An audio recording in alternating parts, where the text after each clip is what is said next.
Hello and welcome. I'm Vaishali Kohli and you're watching the World Report on NewsX World. Let's take a look at the top headlines of this hour. Iran warns President Donald Trump that any U.S. attack will trigger strikes in Israel and American military bases in the region.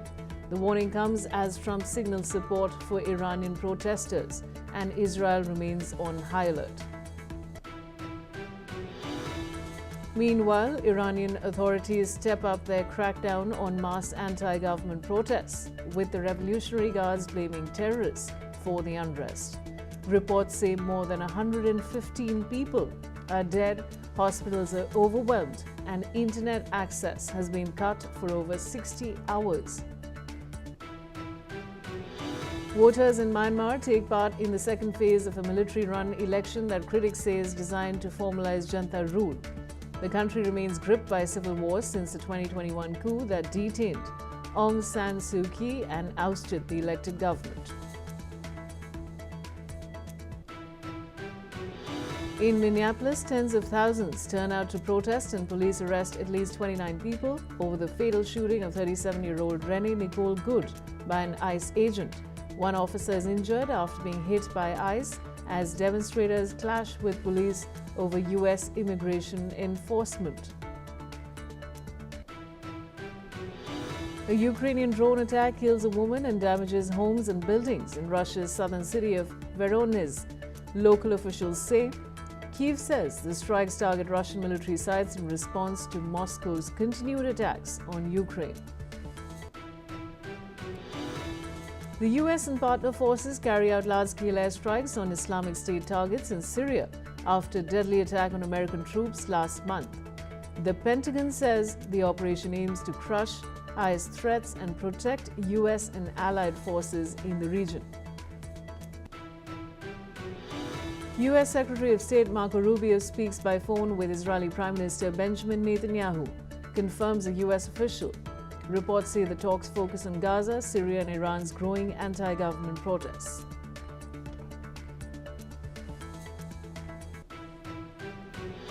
In the entertainment world, the 83rd Golden Globe Awards begin tonight in Beverly Hills, with nominees including Timothée Chalamet, Leonardo DiCaprio and Emma Stone.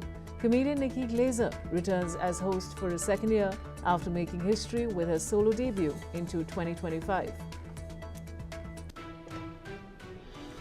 Now, U.S. President Donald Trump has urged Cuba to strike a deal with Washington, warning that the island nation will no longer receive oil or financial support from Venezuela following the U.S. military operation that led to the capture of Venezuelan President Nicolas Maduro. Trump wrote on his Truth Social platform that there will be no more oil or money going to Cuba, zero, and strongly suggested that Cuban leaders negotiate with the U.S. before it is too late. Venezuela has been a major source of oil for Cuba, supplying roughly half of the island's fuel needs, and the loss of this support is expected to exacerbate Cuba's already struggling economy, which faces sanctions, frequent blackouts, and shortages in key sectors like agriculture and tourism. U.S. intelligence assessments describe Cuba's economic situation as deeply strained, but do not definitively conclude that the government is on the verge of collapse, even as Trump predicts the regime is ready to fall. I have Raymond Vickery, international affairs expert, and he's also former U.S. Assistant Secretary of Commerce, joining me live from Washington, D.C. Now, I want to begin by welcoming you, and the question really is, how do you see, what Trump is doing at this point? Well, thanks very much for having me and allowing me to comment. It seems to me that this latest threat from President Trump to Cuba is a part of his worldview that the United States of America is entitled to its empire, if you will, in the Western Hemisphere. You know that his Secretary of State, Marco Rubio, his parents fled from Cuba. He is of Cuban background, and of course, he has a personal interest in that. But more importantly, this is a throwback to really the empirical approach, the empire approach to world affairs that President Trump has exhibited, that the United States is entitled to an empire in the Western Hemisphere, perhaps Russia in Europe, perhaps China in Asia, perhaps Israel in Western Asia. This is a disastrous approach to international affairs because, as the 20th century showed, when you divide up the world into these kinds of empires, they eventually rub up against each other, and the result in the 20th century was war, generalized war. And that's the problem with this approach. That is a problem with this approach to international affairs. But it seems to me that this latest threat to Cuba goes right along with his threat, with what he did in Venezuela, with his threats to Colombia, with what he has said about Panama, indeed making Canada the 51st state and taking over Greenland. It's a very unfortunate throwback to a previous time which provided not for building and waging peace and prosperity, but leading to generalized violence, the rule of the jungle in international affairs. Raymond, let's talk a little bit about the historical relationship between Cuba and Venezuela, particularly how Venezuelan oil and financial support have sustained Cuba's economy over the past 2 decades. What would you like to say on that? Well, of course, you know that when Fidel Castro and his supporters took over Cuba, they had a very expansionist view of what the socialist communist system ought to be in the Western Hemisphere. And they found a ready disciple in Hugo Chavez in Venezuela. Since the United States was sanctioning Cuba so much, Venezuela became a lifeline for the Cubans, particularly after the fall of the Soviet Union. And so oil and support from Venezuela became vital to maintaining the regime in Cuba. In turn, Cuba sent soldiers, military apparatus, which basically had obtained from the old Soviet Union, into Venezuela. So there was a strong relationship. And if that Venezuelan relationship is cut off, Cuba is indeed in a difficult situation. But the real question is waging peace in the long term. What will be next if the United States establishes an empire in the Western Hemisphere and others establish empires elsewhere? What does this augur for the peace and prosperity of the world? You know, Raymond, this thing about the fact that, you know, Trump said that he suggested that Cuba should strike a deal with the U.S. before it's too late. Now, what kind of concessions or agreements could Washington realistically seek from Havana? Well, you have to understand, of course, and I'm sure you do, that this president is not into building relationships. He's into transactions. He sees everything through the lens of his previous real estate operations and really through the lens of reality TV, where he was a star for some 14 years. What I think he has in mind is a subsidiary kind of relationship with Cuba, in which the Cuban leaders bend the knee and do as what Donald Trump says, President Trump says they ought to. And in turn, he will loosen the screws on Venezuelan oil and allow that to come in. And if Cuba will allow other incursions from the United States in terms of its ports its national security, then he will lessen the overall embargoes which have taken place from the United States. This is, again, as I say, contrary to what we've been trying to do in the world since World War II, having a UN charter which prevents this kind of empire building, respects the sovereignty of other nations. Unfortunately, Russia has not respected that, and others will not respect it either if the United States and other great democracies like India and Western Europe and Japan are not willing to support it. But make no mistake about it, what Donald Trump has in mind, what President Trump has in mind, is a throwback into the 19th century, in which you had countries, for example, in regard to the British Empire, which were nominally independent, but basically ruled on strategic matters and fundamental trade matters by the imperial power. And this is the mindset, unfortunately, of President Trump. Raymond, please stay on with me. I'll come back to you. Now, Sweden's Prime Minister, Ulf Kristersson, has warned that the world is on a dangerous path following the US's military operation against Venezuela, including the capture of President Nicolas Maduro. Speaking at Sweden's leading forum on security and national defense, Kristersson said the US action violates international law and risks undermining the global rules-based order. Let's listen in.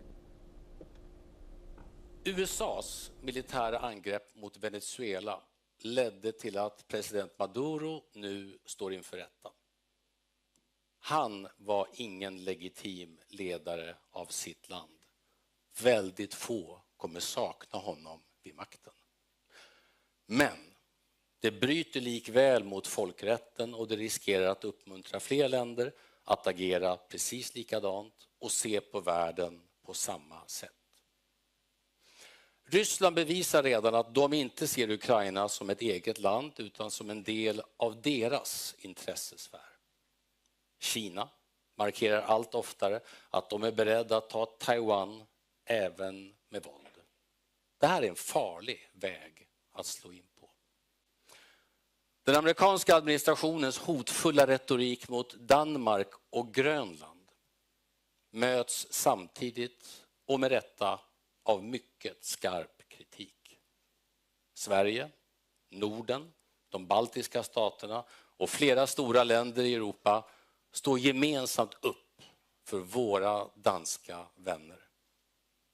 USA borde tvärtom tacka Danmark, som genom åren har varit en mycket lojal allierad. Raymond Vickery, international affairs expert and former U.S. Assistant Secretary of Commerce, is back with me. He's live with me from Washington, D.C. Now, Raymond, there's of course a lot of criticism coming in for the fact that Trump is completely ignoring the norms set by international law. How do you see Kristersson's statement? Well, it's perfectly apparent that around the world there are democracies like Sweden who understand the grave danger that this path puts the world on. And one would hope that there would be a coalition of the willing in support of the basic principles that caused the formation of the United Nations, put forward basic principles of non-aggression, non-imperialism in the world as the way to maintain generalized peace. And the world now is indivisible. You cannot have a breakdown of the rule of law in the Western Hemisphere and think that it doesn't affect what happens in Europe, what happens in Asia. And if might makes right, then you get a throwback to what has been the case since time immemorial, and that is that the measure of greatness is being able to take over other people's, other societies, and sap their wealth from them. We've tried to get away from that since World War II, but Sweden and other great democracies, and hopefully India, Japan, others in Western Europe, and indeed in Latin America will stand up for what we have tried to build since World War II, namely something in the international relations which resembles a rule of law and a cooperative approach rather than a resort to violence in order to accomplish some view of national and personal greatness. All right, Raymond, I'd request you to stay on with me. I'll come back to you shortly. Now, Israeli Prime Minister Benjamin Netanyahu has expressed strong support for the ongoing protests in Iran, which have spread across the country. Speaking on the developments, Netanyahu praised the courage of Iranian citizens, stating that both Israel and the world are in awe of their resolve. Listen into what he further said. ישראל עוקבת בדריכות על הנעשה באיראן. הפגנות למען החירות התפשטו ברחבי המדינה. העם בישראל, העולם כולו, משתאה מול הגבורה האדירה של אזרחי איראן. ישראל תומכת במאבקם לחופש ומגנה בתקיפות את מעשה הטבח ההמוני באזרחים חפים מפשע. כולנו תקווה שהאומה הפרסית תשתחרר מקרוב מעול העריצות, וכשיום זה יגיע, ישראל ואיראן יחזרו להיות שותפות נאמנות בבניית עתיד של שגשוג ושלום לשני העמים. Now, according to the US-based Rana rights group reports, Iran's death toll linked to protests raised to 203. Iranian President Masoud Pezeshkian has accused the United States and Israel of attempting to escalate the ongoing unrest in the country.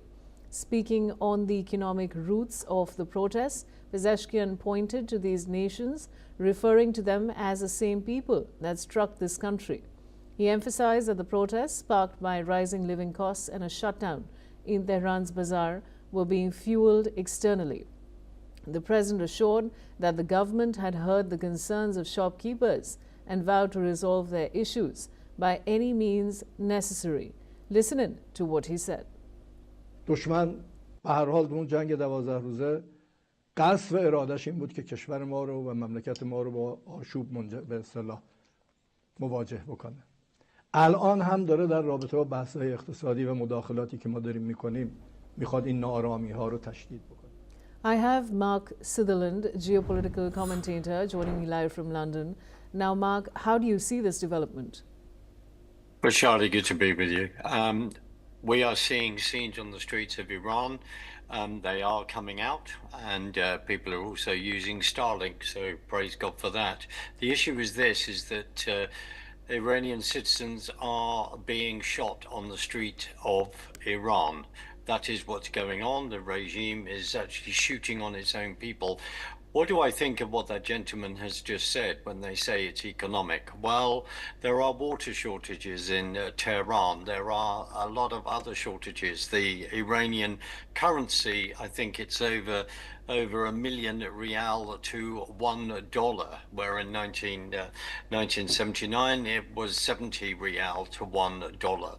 The issue is ideological. People have had enough of the regime and how it behaves, and the fact that it takes all of its GDP and has one issue in mind, which is to wipe Israel off the face of the earth. That is what it wishes to do, so it sends all its GDP in that direction.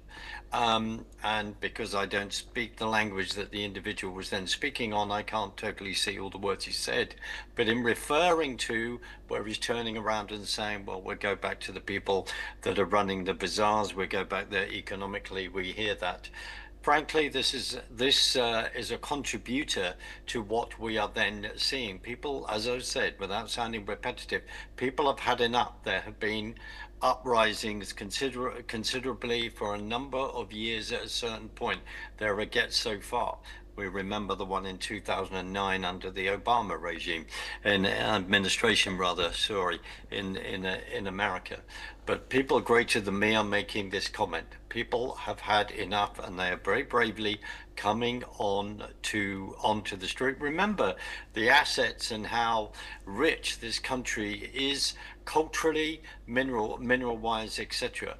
And the fact that you're not prepared to use all the assets that your country has to actually empower, make a better country for the citizens that within that, all you wish to do is to continue an ideology, and you only have one thing in mind, which, as I said, is to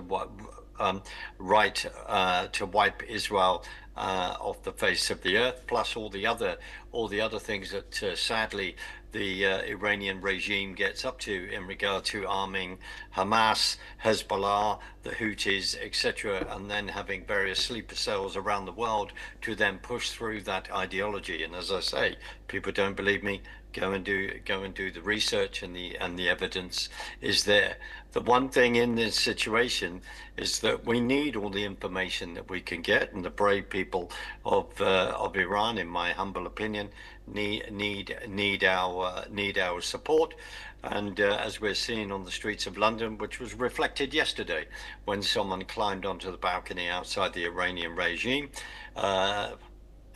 embassy, took their flag down, and then put the traditional flag of the lion and of the Persian people in its place.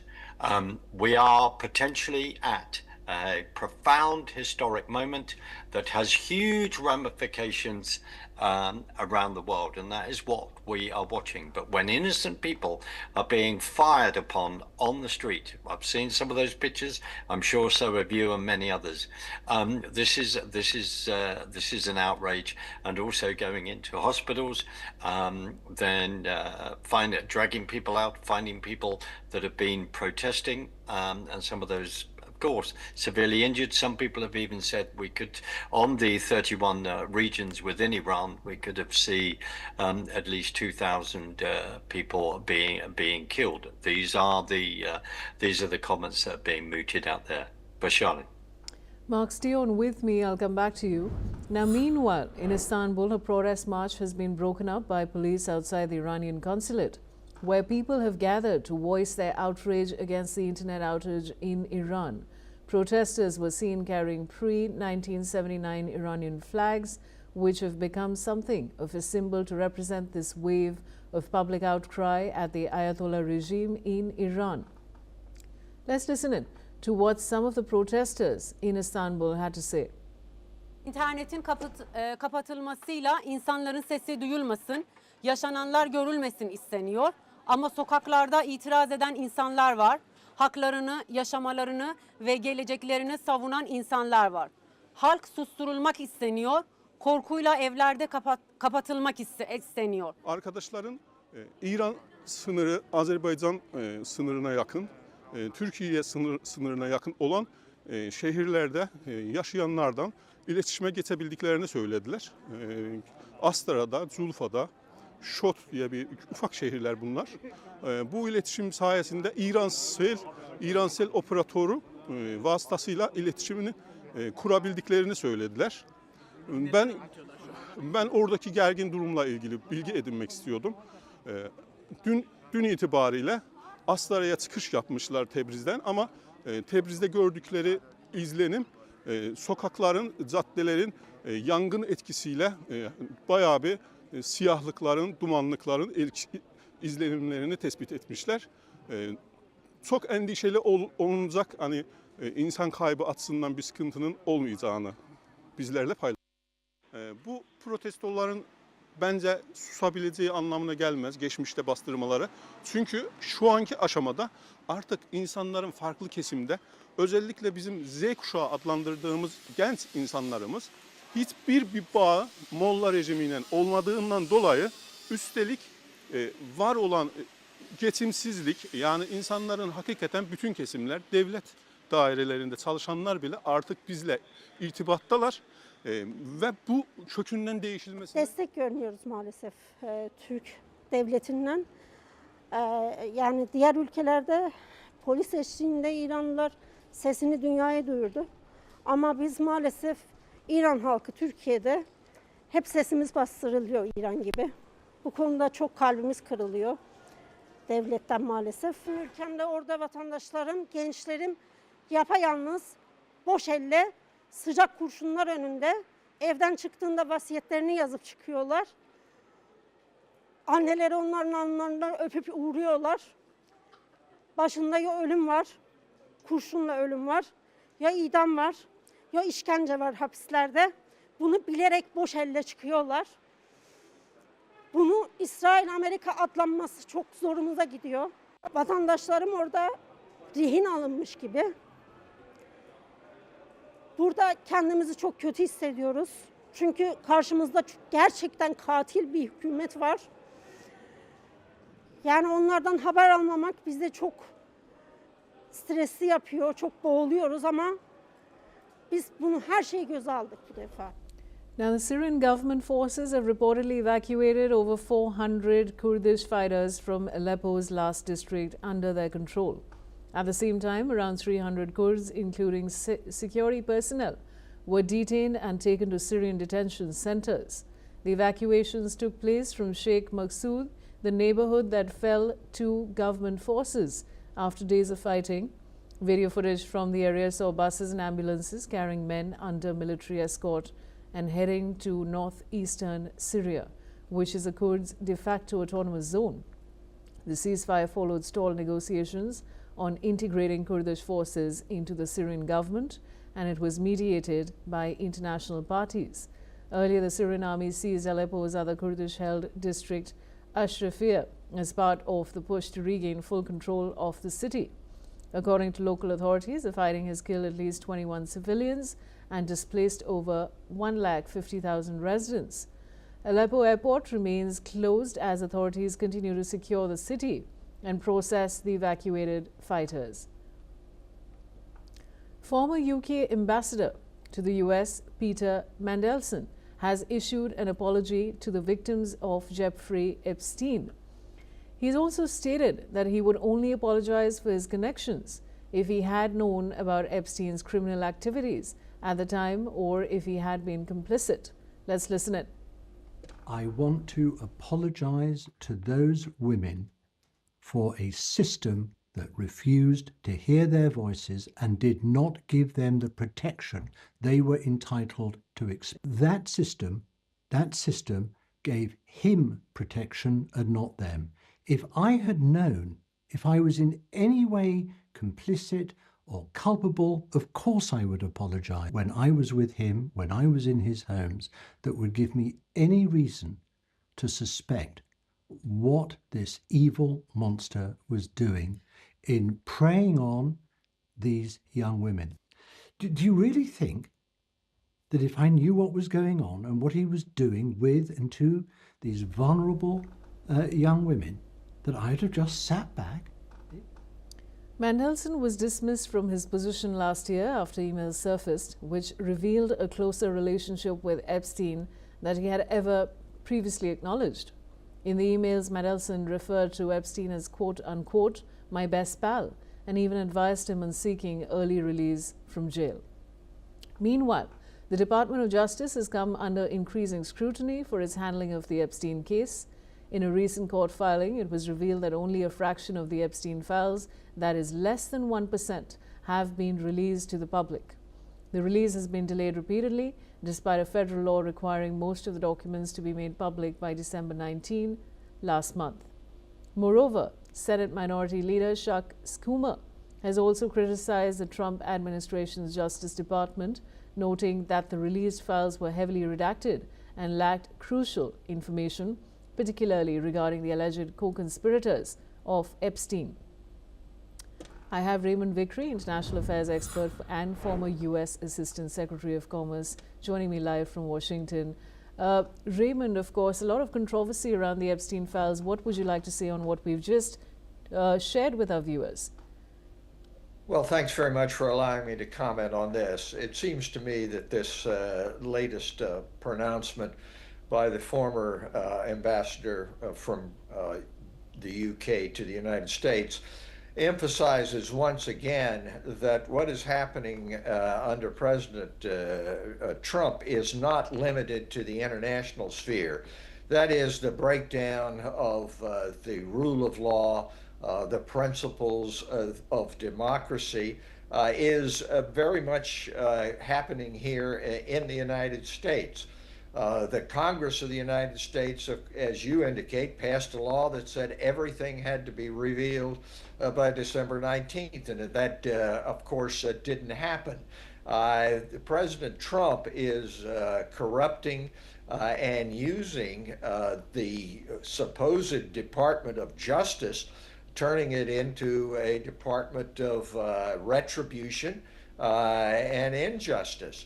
Instead of the equality under the law, there is to be one rule for those who want to cover up transgressions, namely President Trump, and another rule for others that he wants to get as political enemies.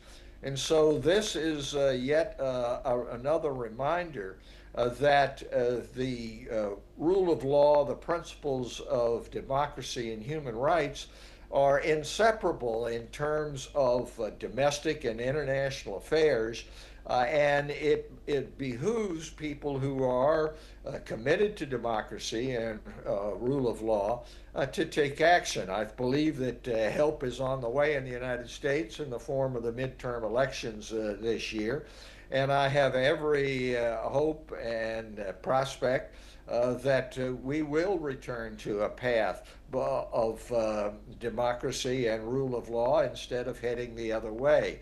But the Epstein situation is symbolic of what is happening in this country. Instead of having a lawfare, it is turning law into an element to protect those who've transgressed and those who have not Raymond, been I'll just have to involved. interrupt you for a second because I want to bring in Mark Sutherland, geopolitical commentator, joining me live from London. Mark, the same concern, really, the same issue. What would you like to say on it? Is a very, very interesting character. If you go back to the Tony Blair when he was elected, Mandelson ended up having cabinet positions where he was kicked out, had to resign twice in regard to that. The fact is that as far as I'm concerned, in my humble opinion, Mandelson knew about Epstein, knew about what was going on, and should not have been appointed to that position in Washington whatsoever. It was a complete embarrassment to the Prime Minister of the UK, Keir Starmer, but then again, there are so many times that he's actually putting foot in it and not being informed properly or denies that he is. Mandelson is a Labour Party grandee. You only have to look historically in regard to his family links. And in my humble opinion, many other people knew what he has been, the friendship there, which is profoundly inadvisable whatsoever. In regard to Epstein, and I respect what Raymond is saying, the key is this: is that there are charges to answer, there is behaviour to answer for, and many people, including through links that I have in the US, there are people that I am aware of that have suffered at the hands of this particular gentleman and all of his behaviour and all the other things that were then going on. So all those people need to be heard, and they are, and they're not on this side of the pond establishment. People do not want to have those unfortunate discussions in regard to Prince Andrew and who he then is friends with. The photos, other things actually then show that. But just coming back to Mandelson, Mark, I'll have to interrupt you. We're really short of time, but I'd like to thank you both for joining me on the broadcast. Now, German Chancellor Friedrich Merz has departed for India where he's scheduled to hold talks with Prime Minister Narendra Modi. Mers is expected to visit Ahmedabad in Gujarat, the Prime Minister's home state, a move seen as a special diplomatic gesture, as few foreign leaders are invited there. The visit comes as Germany looks to tighten its relationship with India, with discussions expected to focus on 3 key areas. These include cooperation on skilled and trained professionals, collaboration in security and defense, and expanding economic ties through market diversification. Later in the visit, Mers will travel to Bengaluru in Karnataka, accompanied by a delegation of 25 German companies. Bengaluru, known as India's technology and innovation hub, is expected to play a central role in talks on high-tech, investment and future partnership. Sudan's Prime Minister Camille Idris has announced that the government's return to Khartoum after nearly 3 years of operating from its wartime capital of Port Sudan. Idris has said that Sudan has returned and the government of hope returns to the national capital, ravaged by the war between the army and the paramilitary rapid support forces. He added that Sudan promises the citizens better services, better health care, and the reconstruction of hospitals, the development of educational services, and to improve electricity, water, and sanitation services. And that's all we have time for. Keep watching NewsX World for more news and updates from around the world.